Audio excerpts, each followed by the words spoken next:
At dahil maraming tao po sa mga sementeryo, tila sinamantala naman ito ng mga tumatakbo sa eleksyon 2013. Wala mang bawal sa kanilang mga kaliwat kanang gimmick, pakiusap ng COMELEC ay wag namang umepal ngayong undas. Narito po report ni Tina Panganiban Perez. Sa sabay-sabay ng pagdagsa ng mga Pilipino sa iba't ibang sementeryo, siya ring sulputan ng kung ano-anong gimmick ng mga politiko. Karaniwan na ang pagsasabit ng mga higanteng tarpaulin, lalo na sa mga entrada katulad nito. Ang tarpaulin nagpapaalala kung paano ligtas na gunitain ang undas, pero mas malaki pa ang litrato ng mga politiko kaysa mga nakaimprentang salita. Sa Manila North Cemetery, kaliwat kanan ng mga libreng sakay ng mga tumatakbong konsehal at nakabandera ang mga isinabit na karatula sa sasakyan. Social service talaga kami. Okay. Chairman siya ng Social Service Committee. Hindi taon-taon talaga. Ano ng mga kapitan to? Pinaproject ng mga kapitan. Tulong sa mga rito sa sementeryo. Wala kayo nakikitang masama naman? Wala naman. Natutuwa nga kami. Lalo ako, taon-taon ako tumutulong dito. Alay sakay ako lagi. Bumulaga rin ng team poster ng senatorial slate ng isang partido. Sinubukan namin kunan ng pahayag ang spokesperson nito, pero di siya sumasagot sa aming tawag at text. May libreng tubig din, pero kada lagok mo, kita mo ang mukha ng politiko. Ang ilang lokal na opisyal, may bagong gimmick. Sa sementeryong ito, may libreng wifi.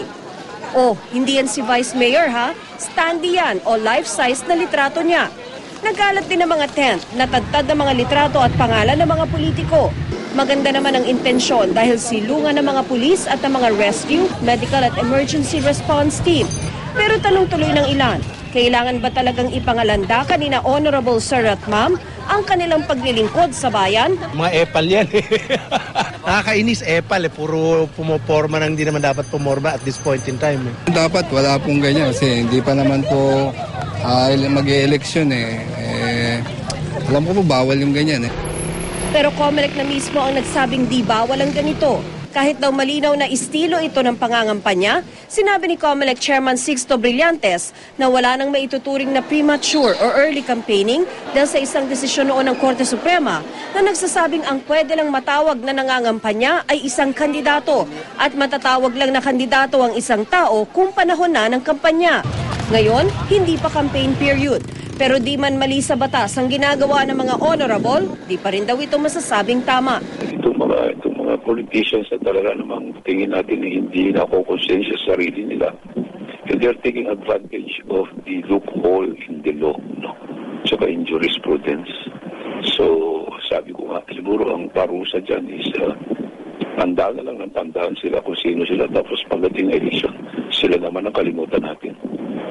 Marami pang okasyon ng daraan bago magsimula ang kampanya.